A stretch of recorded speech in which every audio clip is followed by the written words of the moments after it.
Now, today I'm working with the Greenwood Tarot deck by Mark Ryan and Cheska Potter. And I'm also kind of wrapping it up with an angel tarot card that I'm selecting from Doreen Virtue and Radley Valentine to kind of give you some advice or words of encouragement going through, the next couple weeks or so. Okay. The card on the bottom of the deck is the Guardian. And the Guardian's an interesting figure. The Guardian is kind of the cave bear, or the remains of a cave bear, who stands at the cave of memories and our past. And he kind of guards that.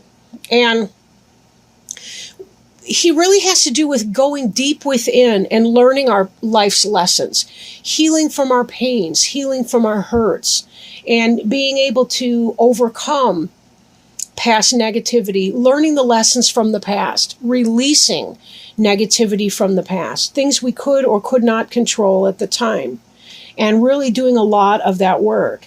For some of you, just glancing at the cards, it does seem like some of you may be in that process of reflection and mourning and so forth. I know that the Aquarius is the opposite sign of Leo, and Pisces is the opposite of Virgo. So you're kind of at your half year right now, as we are in Virgo right now.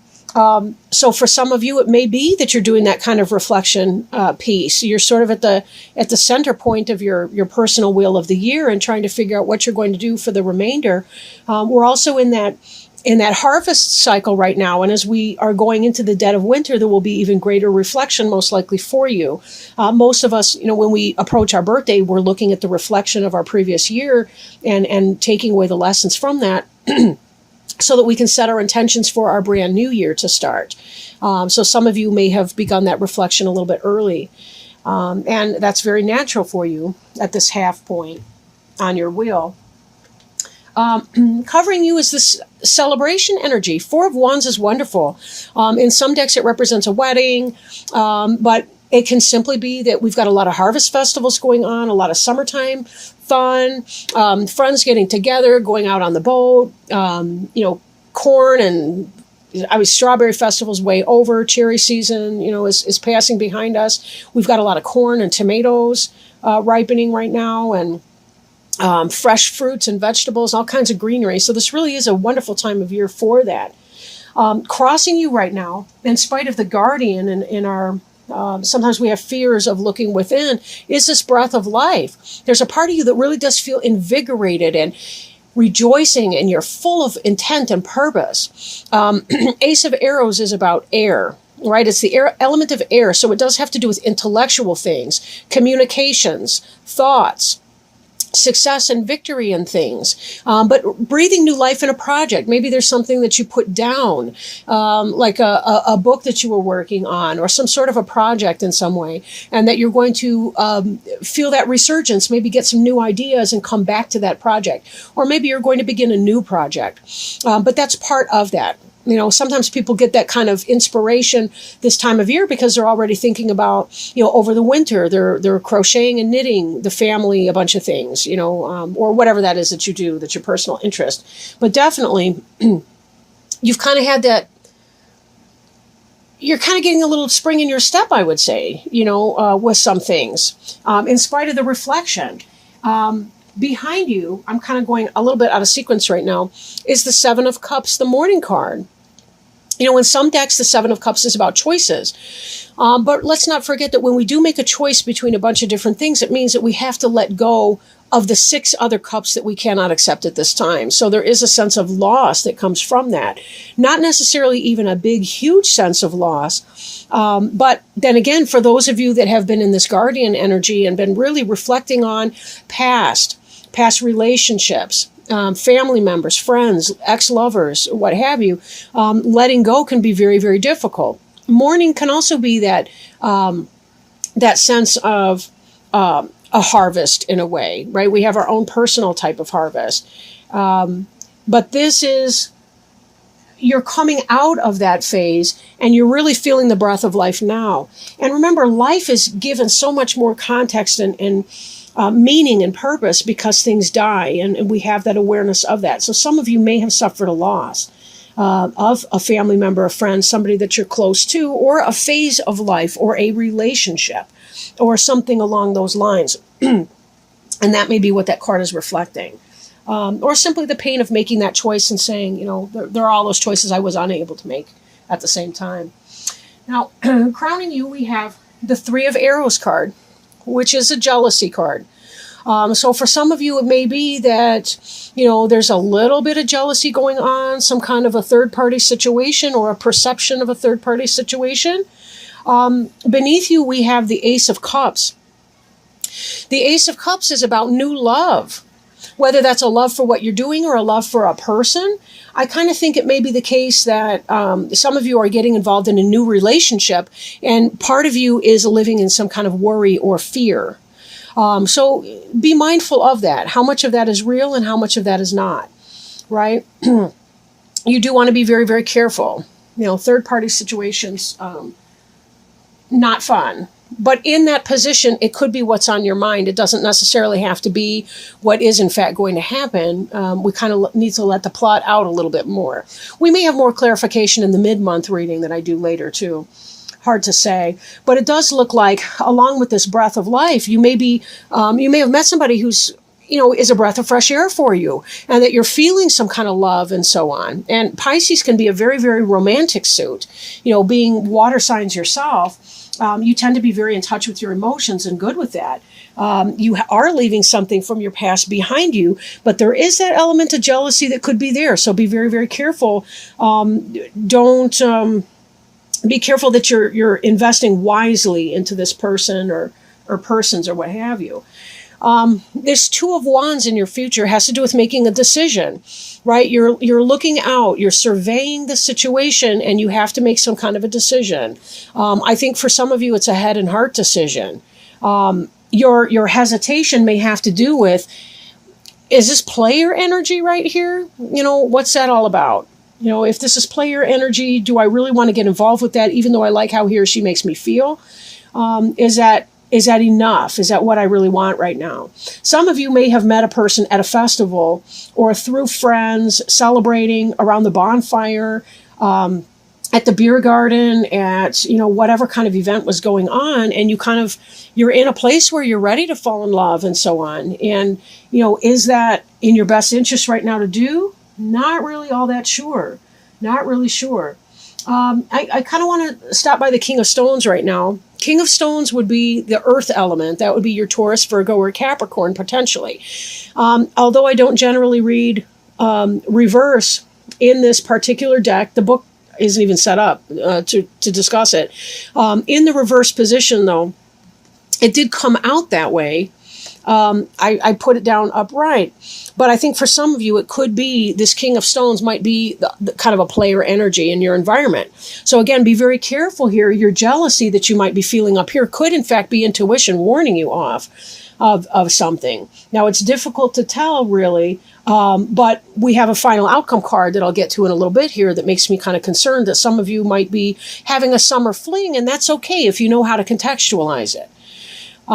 However, now in the upright, this King of Stones person, this Taurus, Virgo, Capricorn, potentially, or somebody in that energy, could actually be good, solid sound energy. There's a lot of movement in that, however, being a horse.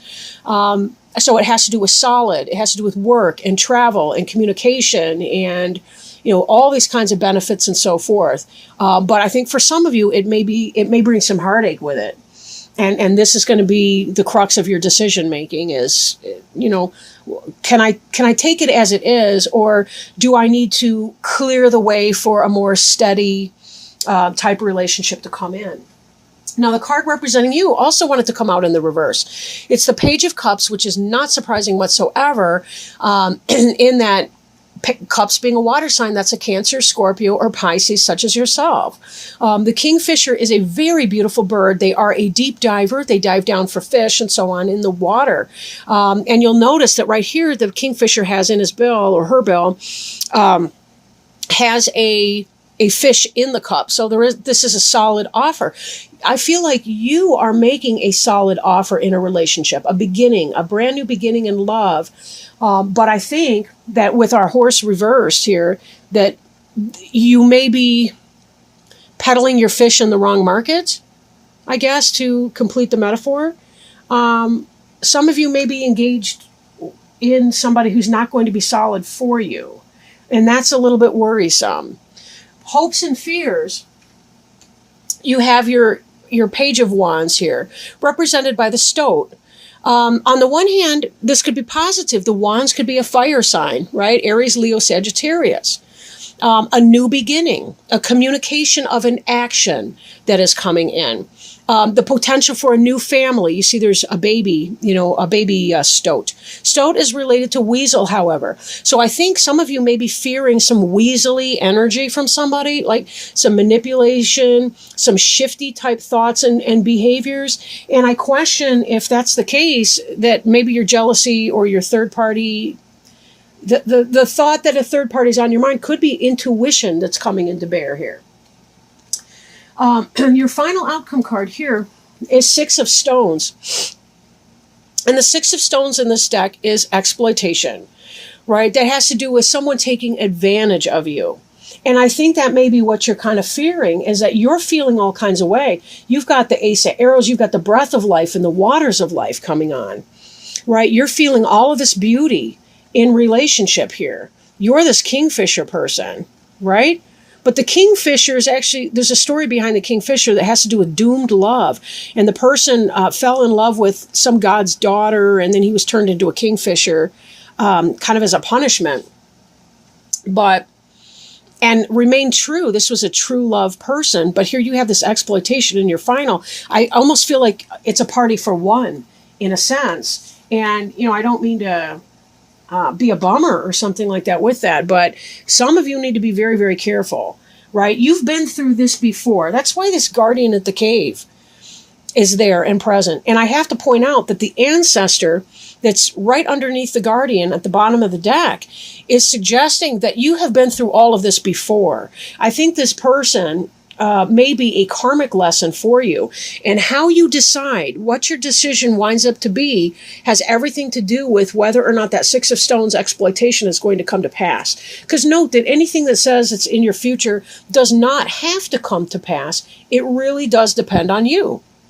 Now, if you want to step back from that and say, no, that's okay, we're not in a monogamous relationship or whatever, then that's on you. If you feel that you can do that and not get hurt, that's on you. But know yourself, because that is a very, a lot of people that I've met have fooled themselves into believing that it's not going to bother them, that person's playing with other people at the same time. And know who you are if you want to get into that, friends with benefits situation, because people do get hurt that way and they put themselves through a lot of grief. But this to me says you've been through some of this before. You're already spotting the signs. I think that's why that Three of Arrows jealousy card is up.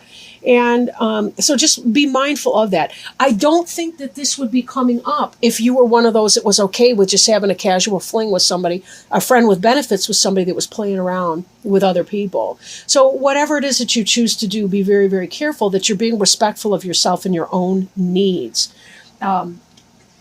Again, this Kingfisher here can indicate, that you're trying to set forward a relationship that is a spiritually fulfilling love relationship. You're trying to make a solid offer with somebody who may, in fact, be galloping about town and be some kind of a player and not really willing to invest. So could be a fire sign, could be a earth sign, depending on, of course, who you're with. And then again, it could just be the energy there. Some people come off as very passionate and very awesome. They're exciting. I mean, we do see a lot of excitement here with your aces, your Ace of Arrows. You're intellectually attracted to this person. Ace of Cups, you're very physically and romantically attracted to that person. With all of that coming in, this celebration, this Four of Wands, that speaks to me of sexual passion as well. So you really might be thinking that you're hitting a soulmate here, but I'm not convinced that for many of you it may not be that way. However, let me quit killing your buzz, so to speak, and shuffle these angel tarot cards and see if we can't figure out what's going on with that. Maybe get some advice from our angel friends and helpers that are here today with us, and see if there's some wisdom or guidance or some kind of a suggestion that they can make, for you, Pisces. All right. Let's see. And I will read from the book for these. And this card is the Four of Earth. Okay. So this card can be extremes. It may be a cautionary message to take care of your resources. Perhaps it's time to create a savings account or review your spending habits. It's also possible that you're too financially conservative. Additionally, this is a message to donate time or money to charities or worthy causes. Your hard work is paying off, but stay alert to new possibilities. Change is inevitable and can bring newfound sources of abundance. Be open to new and exciting opportunities. Don't let fear-based thoughts limit your actions. Additional meanings of this card: good business decisions or investments, large purchases, penny pinching, and fears that what you've accumulated will be lost. This is interesting because I had been reading this more as a romantic relationship, but it really could be seen as being the beginning of a new business opportunity, maybe like a job. For some of you, it may be that this decision has to do with which job you're going to be choosing. And you may be feeling fired up and have this new energy to put into something. You may even be celebrating a job offer coming in. And there may be a sense of loss as you're leaving your old job or your old company, right? This could be you excited about your new start, and dealing with that environment. There is the final outcome card of exploitation, so be wary of a boss, potentially a male boss, who is not maybe what he seems to be, and maybe not generous and benevolent and working out for you in your positivity, but kind of more of an exploitative bent. So if this is a new job and so on, it can be a positive opportunity, but be sure that you make your decision well, because this may not be the stopping point for you or your final job in your lifetime, but it may be maybe a stepping stone to something else in the future.